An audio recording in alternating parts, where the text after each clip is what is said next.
নমস্কার দর্শকরা, রকমারি ব্যঞ্জনে আজ আমি এসেছি আরও একটা রেসিপি নিয়ে।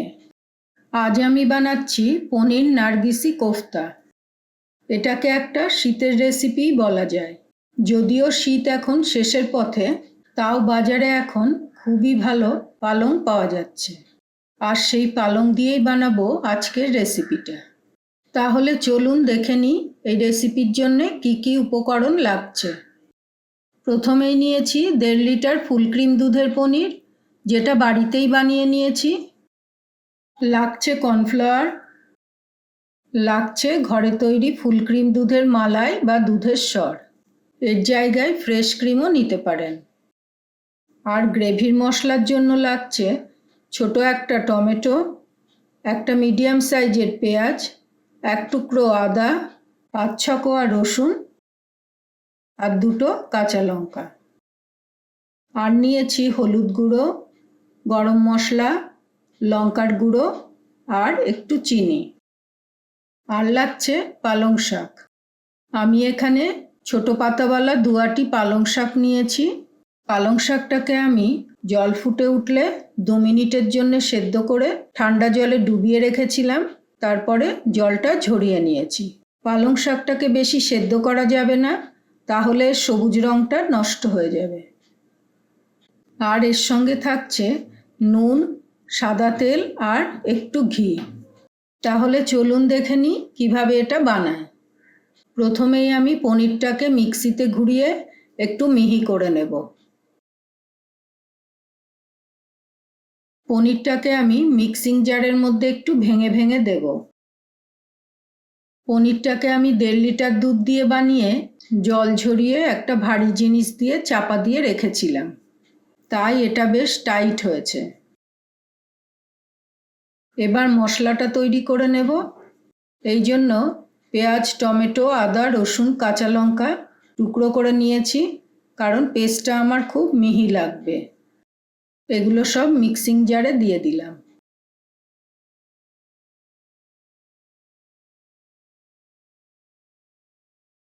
দেখুন মশলার পেস্টটা রেডি হয়ে গেছে।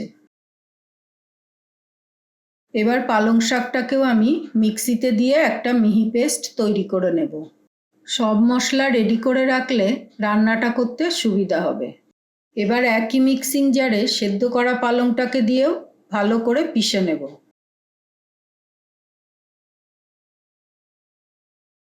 পালং শাকের পেস্টটাও রেডি হয়ে গেছে। এখানে আমি 2 আঁটি পালং শাক নিয়েছিলাম। পালং শাকটা এতই ছোট আর নরম ছিল, খুব কম হয়ে গেছে। আপনারাও এরকম পালং শাক নেবেন, তাতে রান্নার স্বাদটা খুব ভালো হবে। এবার আমি কোফতাগুলো বানিয়ে নেব। চলুন দেখে নিই কীভাবে এটা বানাবো। কোফতাটা বানানোর জন্য একটা বড় থালা নিয়ে নিলাম। এবার পেস্ট করে রাখা পনিরটা আমি এতে ঢেলে নেব। বাড়িতে বানালে ছানাটা যেন টাইট হয়, সেটাও একবার খেয়াল রাখতে হবে।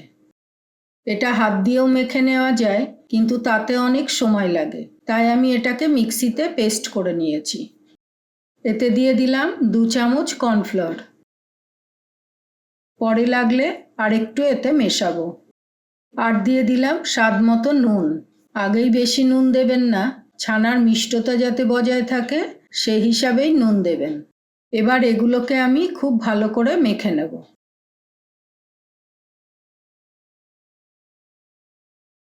এতে আরও 1 চামচ মতো কর্নফ্লাওয়ার লাগবে।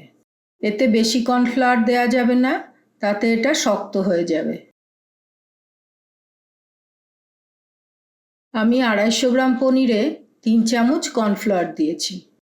এতে এটা বেশ সফট হয়েছে, আবার একটা মণ্ড মতো তৈরি হয়ে গেছে। এই মণ্ডর থেকে আমি 1/4 অংশটা রেখে বাকিটা একটু সরিয়ে রাখছি। এবার এই অংশতে আমি দিয়ে দেবো 1 চিমটি হলুদ। আগে একটু মেখে দেখে নেব এতে কতটা রং আসছে। এতে আরও একটু হলুদ লাগবে, আমি এতে মোট 1/4 চামচ হলুদ দিলাম। আর দিচ্ছি একটু লঙ্কার গুঁড়ো। লঙ্কার গুঁড়োটা কম দেবেন। এটা আমি খুব ভালো করে মেখে নেব আর চেষ্টা করব ডিমের কুসুমের মতো রং আনার। এটা রেডি হয়ে গেছে। আর রঙটাও ডিমের কুসুমের মতনই হয়েছে। এবার এটা থেকে আমি ছোট ছোট কয়েকটা বল বানিয়ে নেব।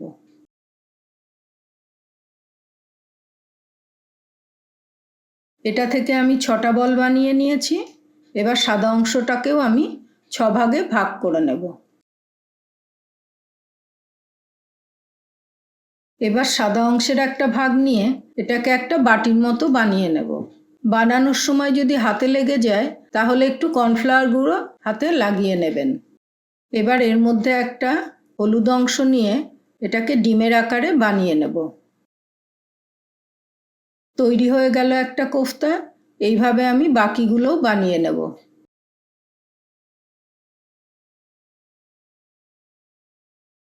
সবকটা কোফতা বানানো হয়ে গেছে।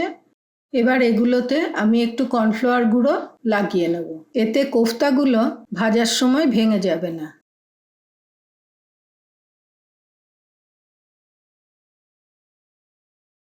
আর বাকি যে কর্নফ্লাওয়ারটা থাকলো তাতে দিয়ে দিচ্ছি একটু নুন আর দিচ্ছি একটু জল। এর থেকে একটা পাতলা ব্যাটার তৈরি করে নেব।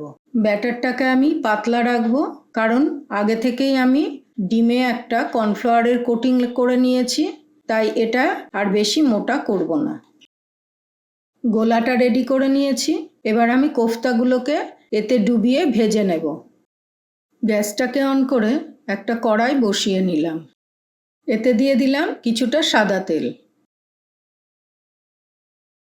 তেলটা গরম হয়ে গেছে। এবার যে ব্যাটারটা আমি বানিয়েছিলাম তাতে আমি কোফতাগুলো ডুবাবো আর ভেজে নেব। এবার ফ্লেমটাকে কম করে দিয়ে কোফতাগুলোকে তেলে দিয়ে দেব। এগুলোকে আমি বেশি লাল করে ভাজবো না। এগুলো ভাজা হয়ে গেছে, এগুলোকে আমি তুলে রাখছি। এইভাবে আমি বাকি কোফতাগুলোকেও ভেজে নেব। প্রত্যেকবারই আমি কোফতাগুলোকে ডুবানোর সময় ব্যাটারটাকে মিশিয়ে নেব। দেখুন, এগুলোকে একদম ডিমের মতনই মনে হচ্ছে। সব কটা কোফতা ভাজা হয়ে গেছে। এবার আমি গ্রেভিটা বানিয়ে নেব। গ্রেভি বানাতে আমার এতটা তেল লাগবে না, তাই আমি তেলটাকে কমিয়ে দিচ্ছি। তেলটা আমি অনেকটাই কমিয়ে নিয়েছি। এবার এতে দিয়ে দিচ্ছি মশলার পেস্টটা। এবার মশলাটা আমি কষিয়ে নেব। এটা কষানো হয়ে গেছে আর মশলা থেকেও তেল ছেড়ে দিয়েছে। এবার ফ্লেমটাকে কম করে দিয়ে এতে দিয়ে দিচ্ছি একটু লঙ্কার গুঁড়ো। ঝালটা আপনারা আপনাদের স্বাদ অনুযায়ী দেবেন। চাইলে লঙ্কার গুঁড়োটা নাও দিতে পারেন, সেক্ষেত্রে কাঁচা লঙ্কাটা একটু বেশি দেবেন।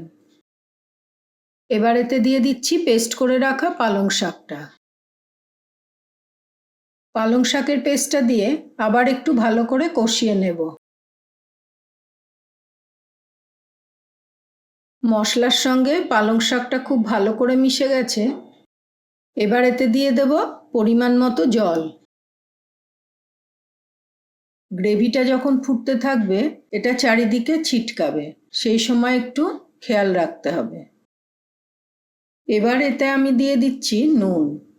আগেই বেশি নুন দিয়ে দেবেন না, কারণ শাকে বেশি নুন হয়ে গেলে খেতে ভালো লাগবে না। আর টেস্টটাকে ব্যালেন্স করার জন্য দিয়ে দিচ্ছি একটু চিনি। আর দিয়ে দেব হাফ চামচ গরম মশলা গুঁড়ো। এটাকে আর একটু ফুটিয়ে নেব।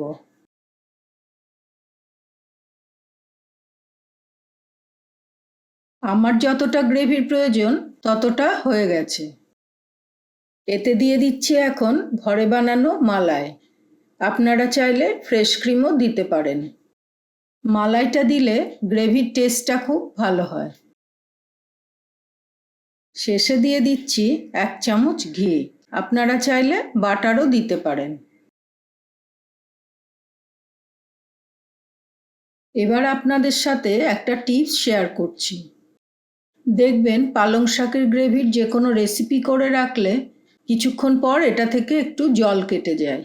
সেটা যাতে না হয় সেই জন্য এতে একটু কর্নফ্লাওয়ার গোলা জল মিশালে তখন আর জল কাটবে না। আমার যে কর্নফ্লাওয়ার গোলা জল বেঁচেছিল আমি সেটা থেকেই 1 চামচ এতে দিয়ে দিলাম। তবে বেশি দিতে যাবেন না, তাহলে এটা ঠিক হয়ে যাবে। গ্রেভিটা একদম রেডি হয়ে গেছে, গ্যাসের ফ্লেমটা অফ করে দেব।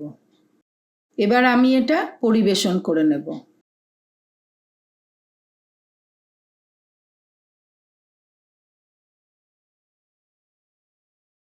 গ্রেভিটা আমি আগেই প্লেটে দিয়ে দিলাম।